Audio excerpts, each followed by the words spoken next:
তো সবাই কেমন আছেন? আশা করি ভালো আছেন। আমরাও ভালো আছি। বাচ্চারা যদি এভাবে ভূত হয়ে খেলে তাহলে কি ওদের বুকে বা পেটে ব্যথা করতে পারে? আমি তো সেটা জানি না, আপনারা কেউ জানলে বলবেন।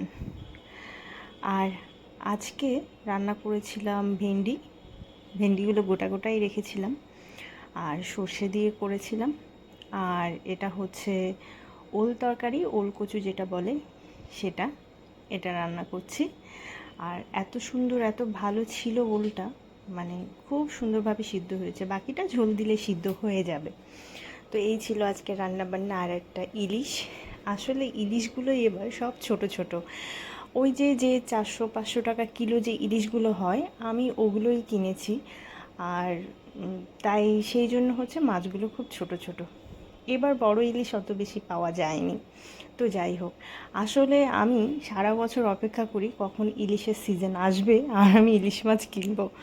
যাই হোক, আমার পছন্দর মাছ, আর আমার মতন অনেকেরই পছন্দর। তো এই ছিল আজকের মতো রান্নাবান্না। সবাই ভালো থাকবেন, সুন্দর থাকবেন, সুস্থ থাকবেন। আর আমার ভিডিওটা ভালো লাগলে একটু লাইক, কমেন্ট, শেয়ার করবেন। আর যারা ফলো করেননি তারা একটু আমার পেজটা ফলো করবেন। আর আমার একটা ইউটিউব চ্যানেল আছে, একটু সাবস্ক্রাইব করবেন। এই আর কি। আর একটু খুব বেশি ঝোল না, জাস্ট মানে অল্প রাখবো, যেহেতু এই তরকারিটা শুধু আমিই খাই আমার ঘরে, তো সেই কারণে বেশি ঝোল রাখার দরকার নেই, অল্প করেই ঝোল রাখবো। এই আর কি।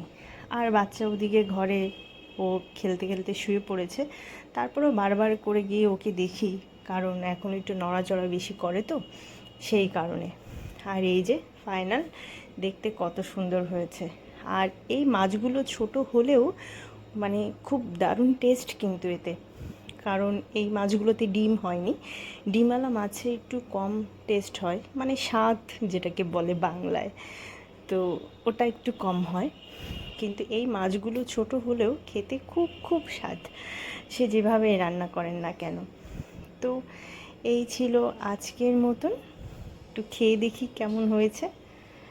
তো অসাধারণ হয়েছে, বলার কিছু নেই, অসাধারণ মানে অসাধারণ। এই আর কি।